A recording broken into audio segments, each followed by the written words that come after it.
Yo, what's happening, y'all? It's your main man, Mr. X. Get your hand out my pocket. I'm here, always giving you what you want to give you what you need. I'm checking out the technicalities here at StreamYard. Get your hand out my pocket, YouTube radio. This is where I'm gonna do a lot of my shows. I'm on Facebook at the time being. You can catch a brother at Get Your Hand Out My Pocket, um, Facebook and YouTube. A lot of videos there, personal videos and topics and content. You know what I'm saying? SoundCloud.com/GYHOMP .com. SoundCloud.com/GYHOMP. You can go there for SoundCloud videos. That's so yeah, you got all that stuff there, man. It is there. It is popping. It is a lot of old content or whatever, have you, but it pertains to today. Just like you hear old videos of Malcolm X, so on and so forth.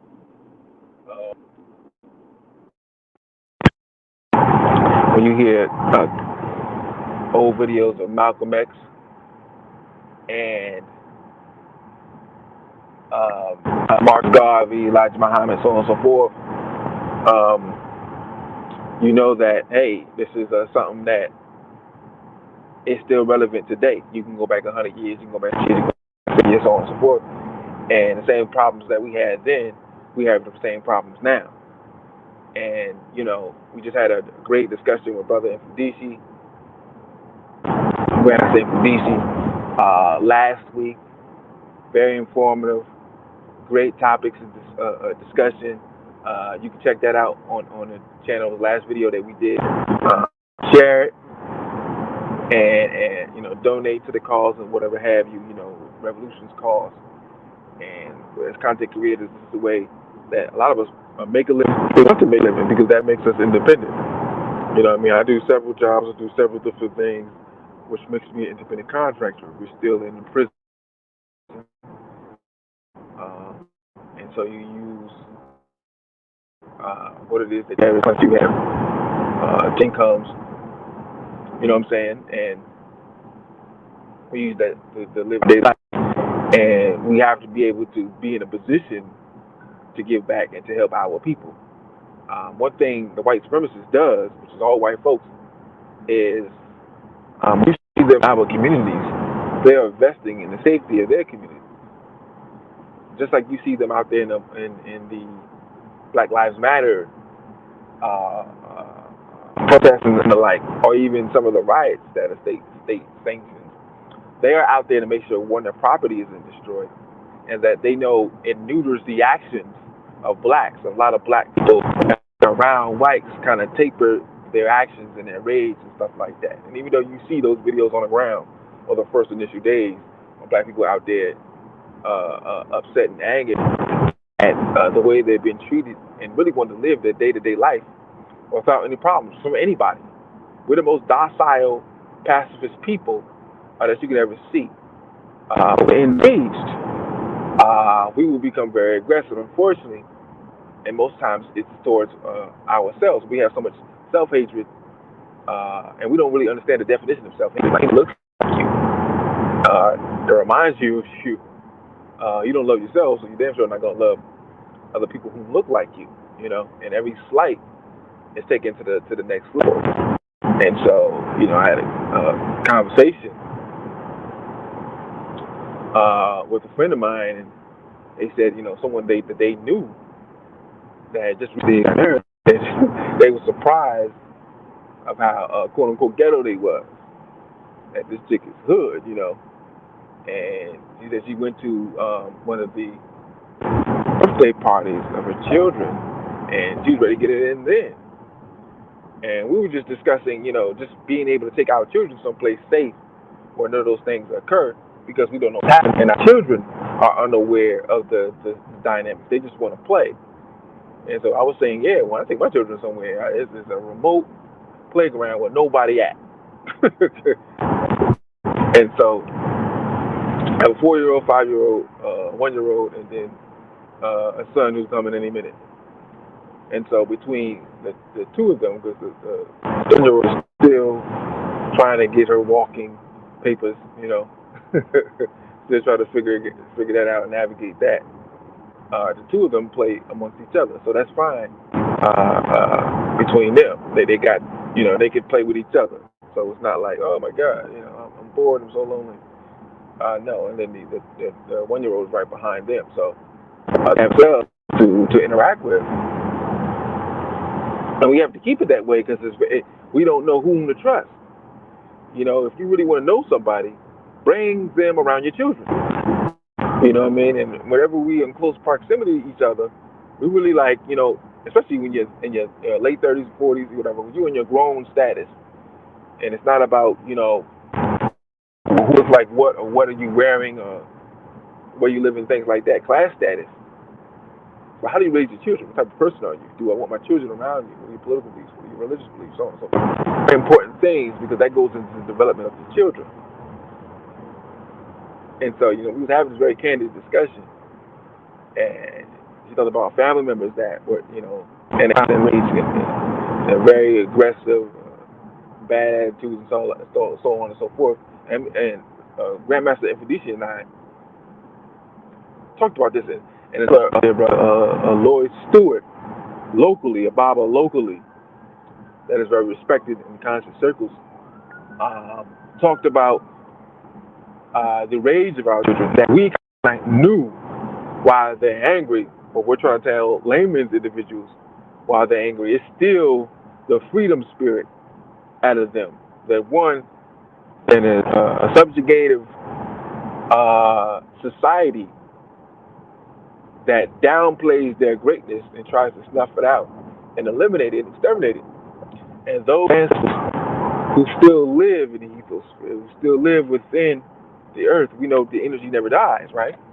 We know it's still there. And that energy precludes us, right? It consumes us. It lives in us. And so they have that freedom rage. That people who have died are still screaming out, free us, free us. You have to get free yourself and free us. The ancestors weren't selfish people. They're screaming for us. They're screaming for you to fight for what is rightfully yours. The planet was taken from you. Your continent, your home land was taken from you, and you care not about it. You don't even know it's gone. As I say all the time, you fight, you fight. And so that anger can be explained, but our people who are the teachers either who teach it or don't know themselves, and they harbor the same anger. So we have that cycle there, and no one's willing to break that cycle because you more or less are risking your life. When you tell the black people the truth and wake them out of their slumber, you are subject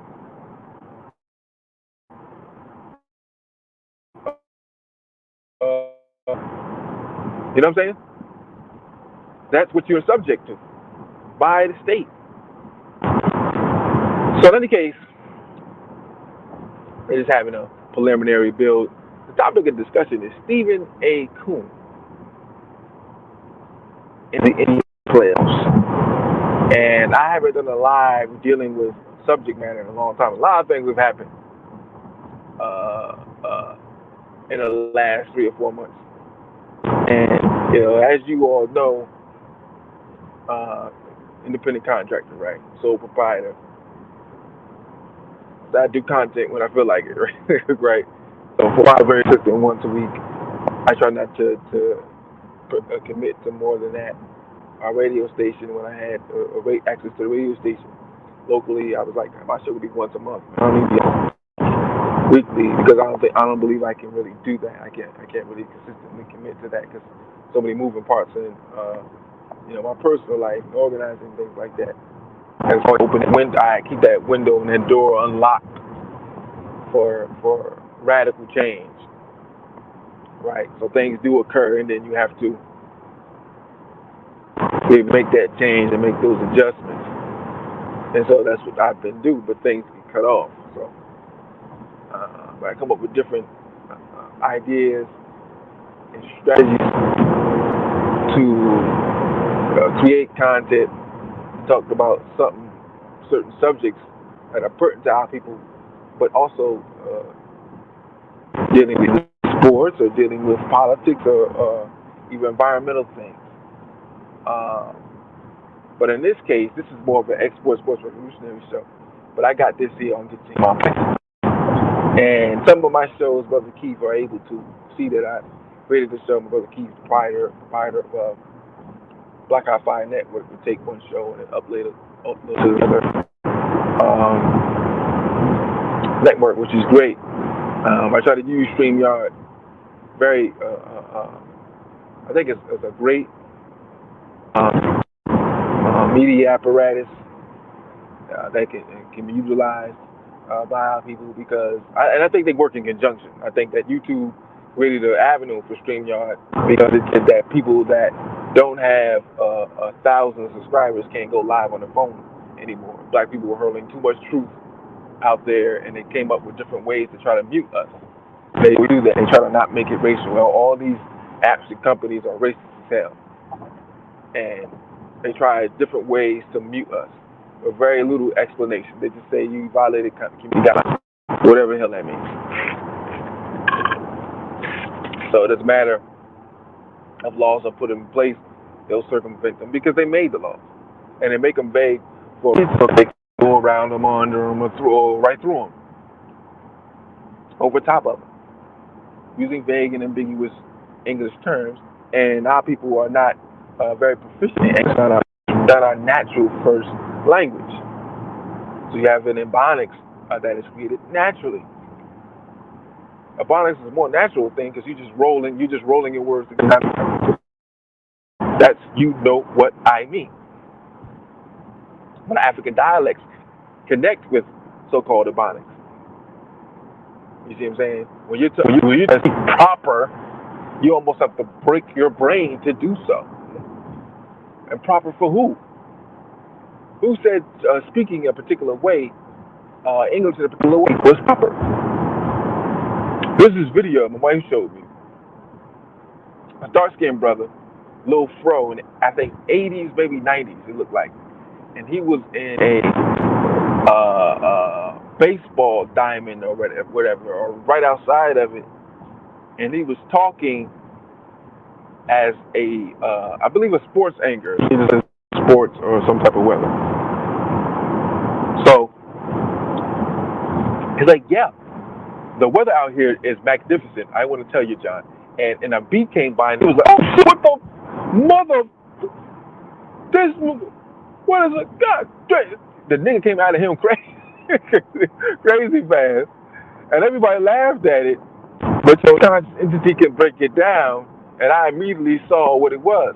To assimilate, because that's what it is, assimilation. This is what we talk about, subjugation. Whenever a dominant culture took over a region, it took over its politics, it created new laws, it took over its religion, and it said no longer are you going to live this way, you're going to live this way from now on, for the betterment of us, those who are in power.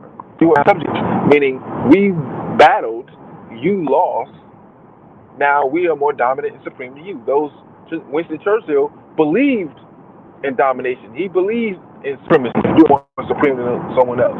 No, you feel more evil and aggressive than someone else. And you believe in dominance and rape and pillaging. That's what he co-signed. He co-signed white supremacy. And so brother was participating in the effects and subjugation of white supremacy when he tried to sound like a Caucasian male during that news segment. But when danger came, the brother man came up out of him, and he was very agitated and upset. And that's pretty much been our sword joint here. That for a level of personal success, we have to subject ourselves to their whims, or we have to be all the way on the other side. So if you can be niggas, you got all the way through, where it's detrimental to your people, and they love to see that because that's a minstrel show. So I want to change this banner a little bit so that people who want to see the video and support and appreciate the content and appreciate the build. As I am having a child, y'all. I'm having a child, my fourth child. I got a bunch of kids. I got six altogether. This is the fourth I'm living through life. Um, uh, and so he may be here at any moment. At any moment, he'll be like, hey, we're here. We're having a home birth and everything like that.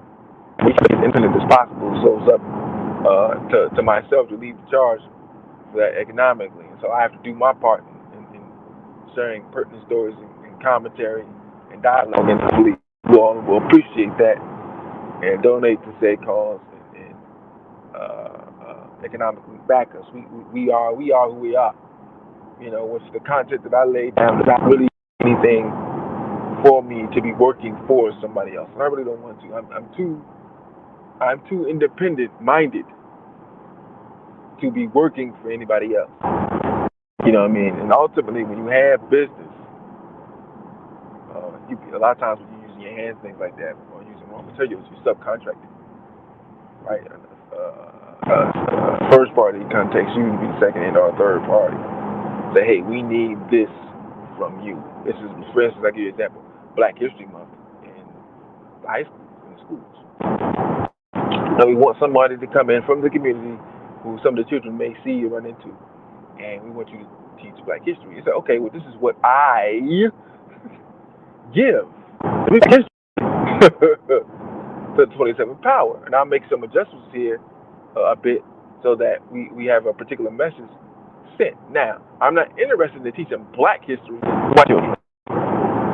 I'm interested in waking up my people, especially the young minds, to radicalize them and politicize them, to get through the cotton balls that is drug fed to our young people by mainstream media, mainstream music, mainstream entertainment that is controlled by the white dominant society that will not be named because they practice stymieing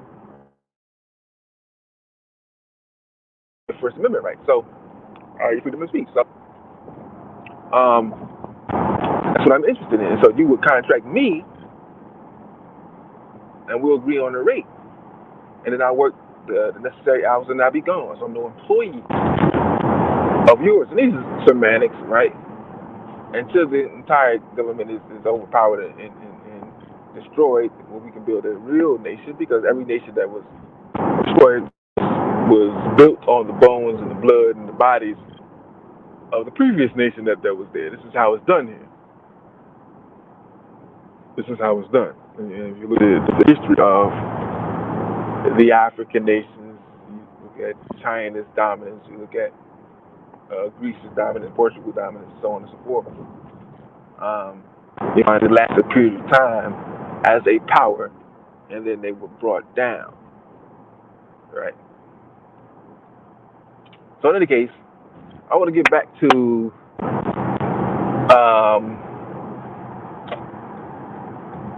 Stephen A. Coon and the NBA playoffs. I kind of slipped away from that, engaging in this discussion here, and I want to make sure that that isn't lost.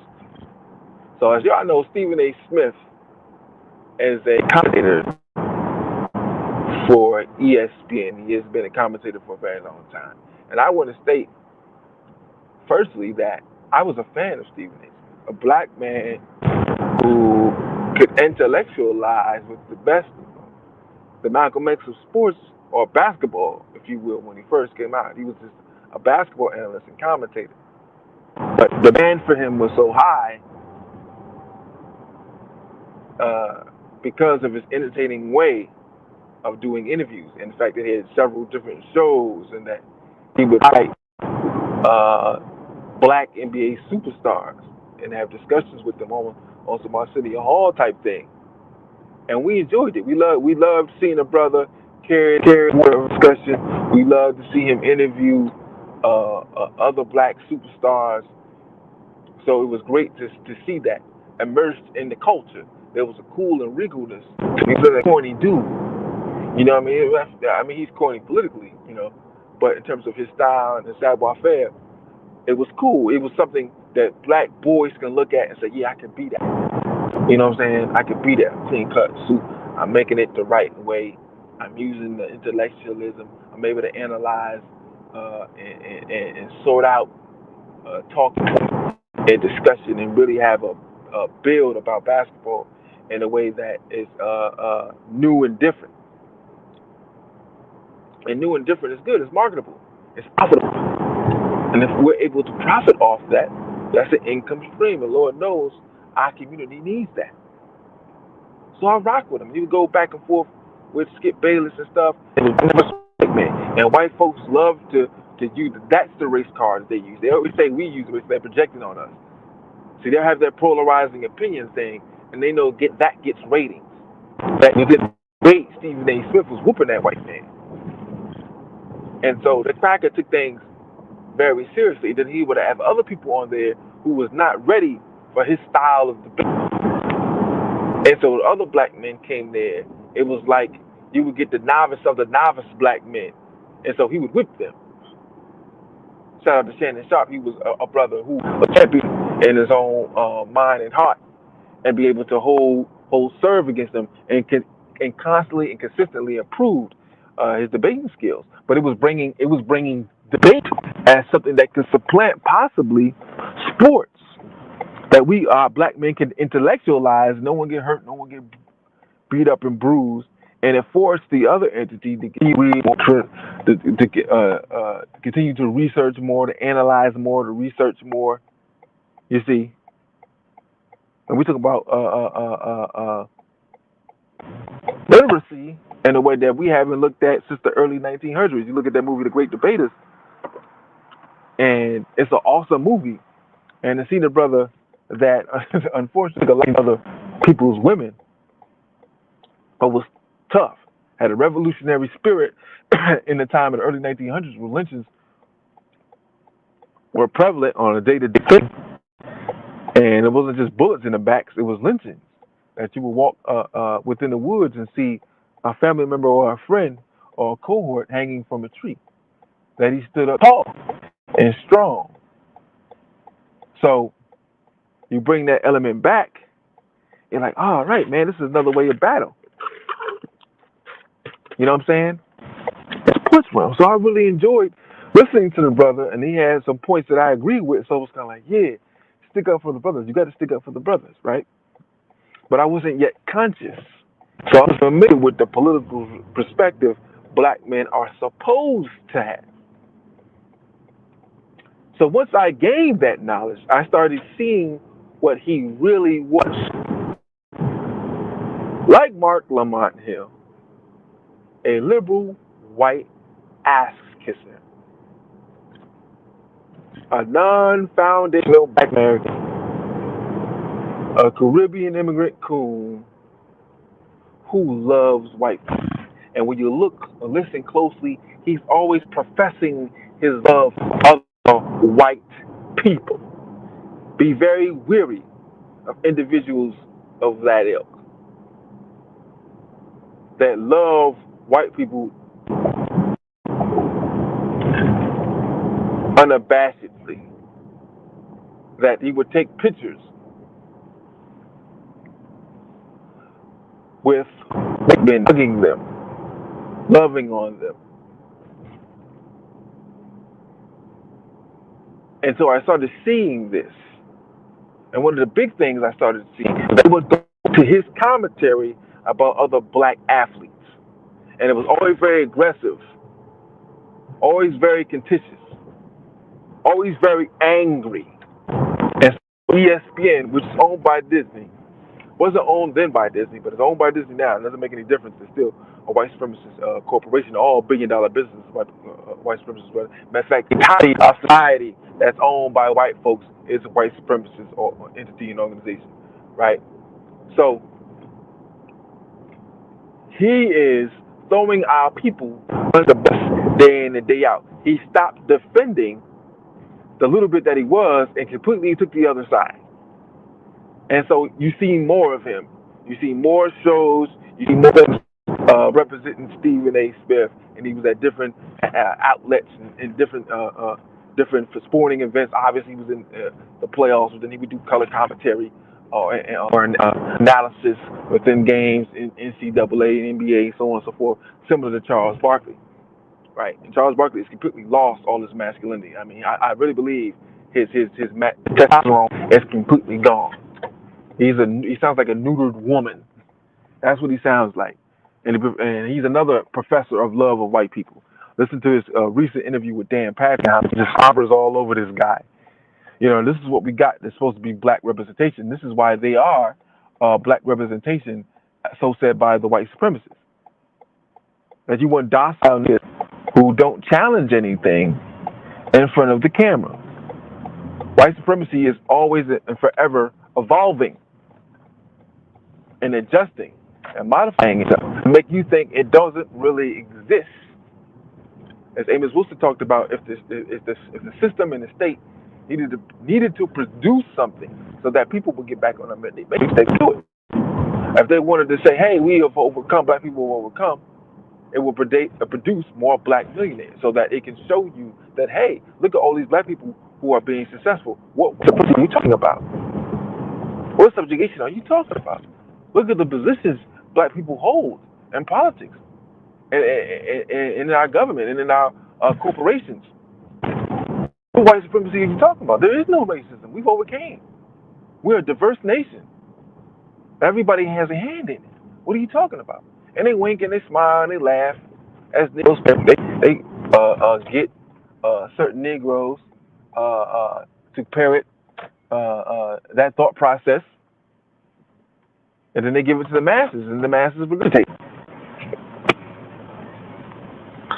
So recently, Stephen A. Smith has been in the news for doing a myriad of different things.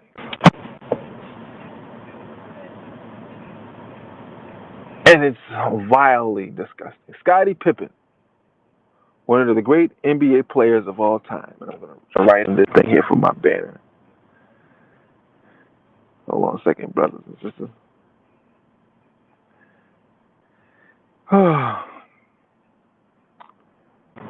He went on the Dan Patrick show and talked about his new book and some business ventures he's getting into. And so when they talk about his career and everything, and they talk about The Last Dance, and I did a video on that as well. You can check that out. And it was basically a summary of Michael Jordan's career in Chicago and the Bulls, and sit-down interview with him where you got to see Michael Jordan like that Hall of Fame speech. And people were appalled at Michael Jordan in his Hall of Fame speech because it was different than the guy that you saw from the I Want to Be Like Mike commercials. It was him. And it was just as entertaining listening to him as it was watching him play. Because he a bruh. He's not political at all. But he's a bruh. He's your uncle. He's your grandfather. You know, your older brother. That divulges in high society. Enjoys his stature. Knows that he's a living legend, a god amongst men. And he behaves that way.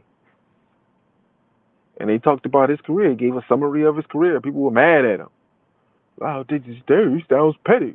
I said, yeah, I'll go at Brian Russell right now if I see him in some shorts. That's what makes you great. That attitude, see, they know that the blacks trying to get free. They want to steer your focus on something else that's nonsensical, like a basketball. And so all the energy that you want to be free, Mamba mentality, you use towards a basketball where whites can continue the exploitive relationship with you. The fundamental relationship with black whites not change. We're still subjugated to them. I'll work their wealth. So it's easy to say, oh, what they're really saying is, oh, Michael Jordan's the guy. Michael Jordan's the greatest. He can do what he wants. He's amazing. What they're saying is he's a very established Negro. He's the type of Negro that we like. We love this type of Negro. He's a good slave. He's a good boy. He'll never give you problems. He'll never give you issues. Excuse me, brother, since I'm riding around here, I want to stop and do something here. He'll never give you issues. He'll never give you problems. And that you want, he's a template of how other Negroes should behave. You know what I'm saying? So go back to Scottie Pippen. Scottie Pippen, a member of that Chicago Bulls dynasty, was kind of asked about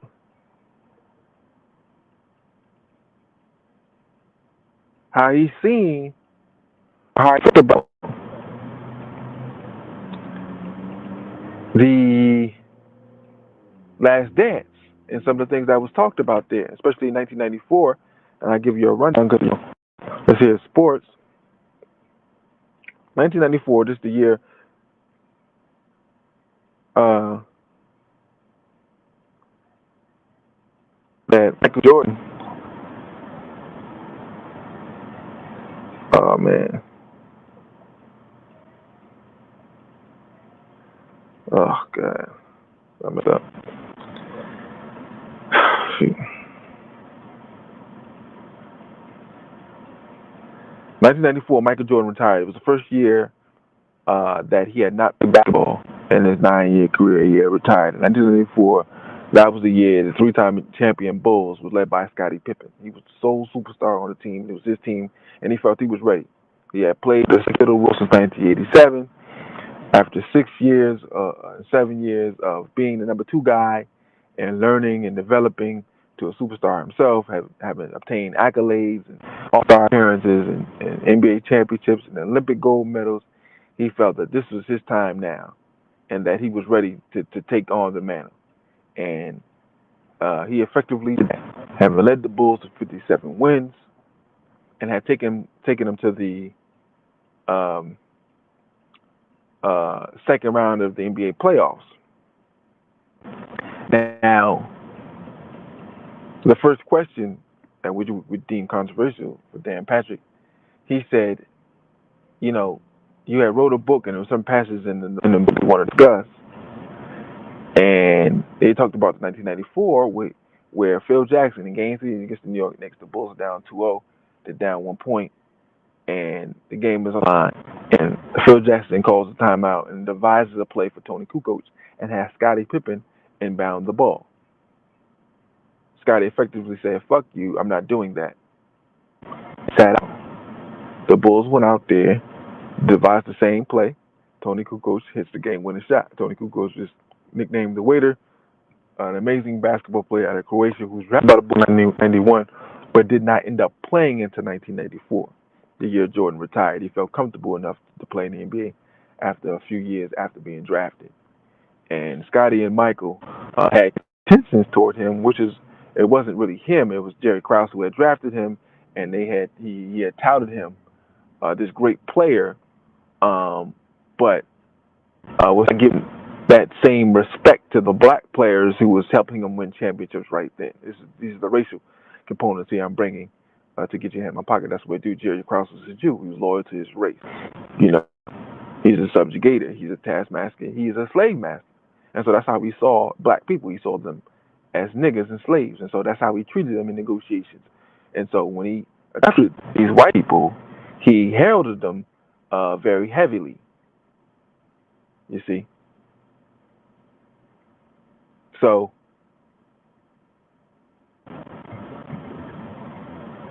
um, in any case, I don't even know what's going on. Scottie was asked about that, and he said that Phil Jackson was racist. He said that Phil Jackson didn't give him the shot because he was racist. He didn't. He didn't. He didn't. devised a shot for him because he wanted Kukoc to shine and had denied him and robbed him the opportunity to be a man, a superstar. And he was a VP candidate, and that he was an MVP candidate, and that he wasn't. He was robbed the opportunity to be the MVP, and he felt that would help. And I think Elijah won the MVP that year, but he was a high MVP candidate, and he couldn't understand why he was robbed that opportunity. He felt it was racist because he wanted a white boy to succeed. In Kuchoc's defense, he had made several game-winning shots that year, and he actually was clutch. And the thing about Scottie Pippen was not known for being a last shot maker, and Kukoc was, but uh, he felt slighted that Phil denied him that opportunity. Anyway, he said he was racist. So Dan Patrick, obviously a white man getting on code, said that he was not, and that did he talk to Phil and all this other stuff. And he asked, you believe Phil Jackson's racist? And he said, yeah, I absolutely do. I'm good with that. And so Stephen A. Smith thereafter responded to what was said. And he defended Phil Jackson to the nines. He was very nasty and disrespectful to Scottie Pippen. And see, these are things where we're about getting on code. Whenever a black man says a white man is racist, that's his personal opinion. Stephen A. was very upset that you would call his master. Because a white man with any type of power and recognition and influence is his master. And he'll defend him, like Michael Mack said, harder and faster and stronger and more so than the master. Phil Jackson has not responded, I yet believe, to those remarks. Negroes have. Negroes have come out and defended him. And he's known that because he is racist. And he's familiar with racism and how it works. Those who are deemed masters, which he told his employees, his players before one time, that used to respond to me as your master. And was checked by our brother John Sally. He said, well, you coming from the outside and in. I've been in the locker room. I've been in the huddle. You don't know what you're talking about.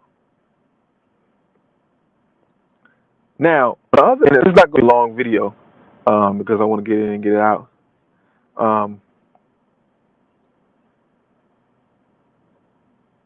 Remember I talked about Stephen A.'s love for white men. He has a love affair with Aaron Rodgers, the declining Green Bay Packers quarterback who has told Green Bay management that he is no longer interested in being part of the Green Bay Packer organization, that he had felt some type of slight. And after, I want to say, 14, 15 years of service, he wants to end his relationship there. Very similar to Brett Favre.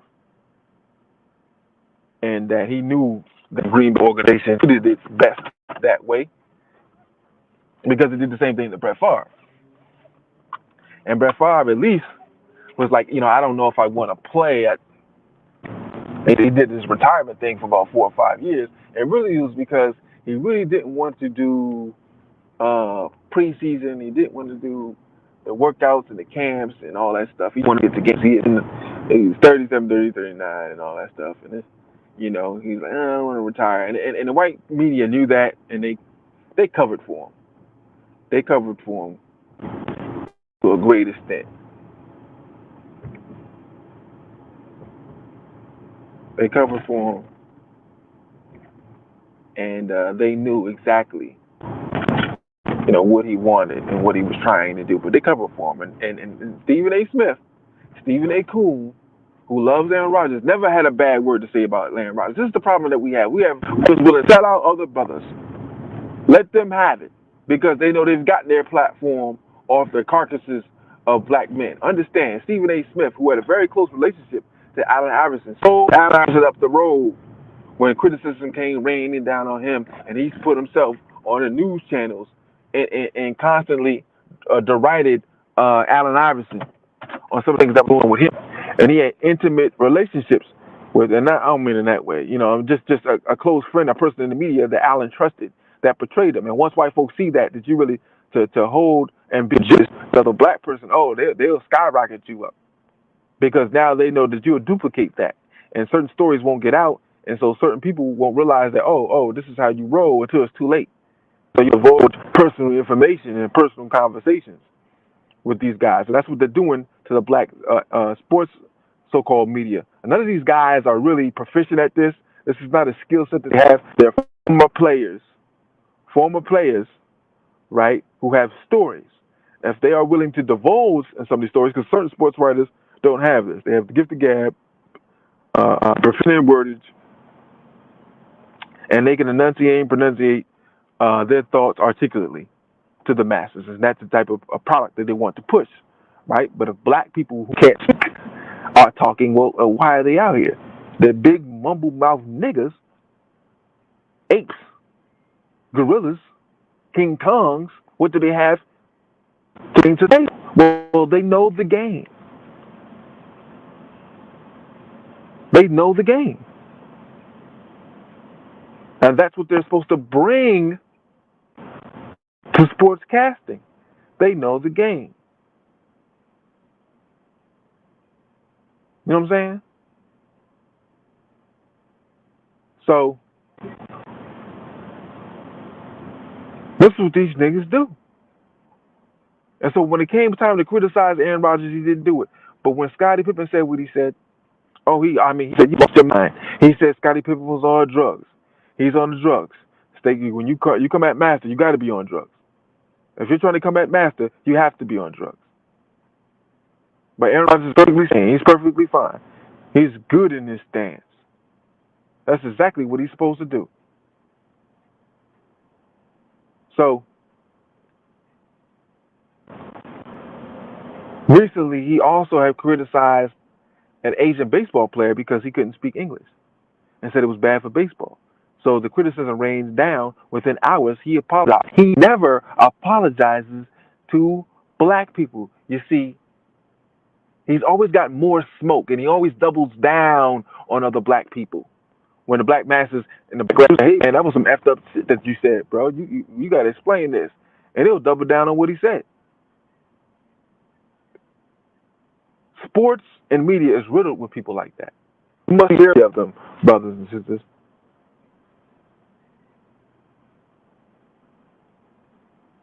Very leery of them, because this is what they do, and this is how they act.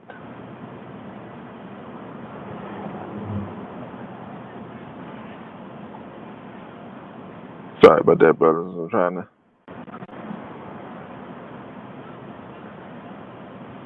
Oh, okay.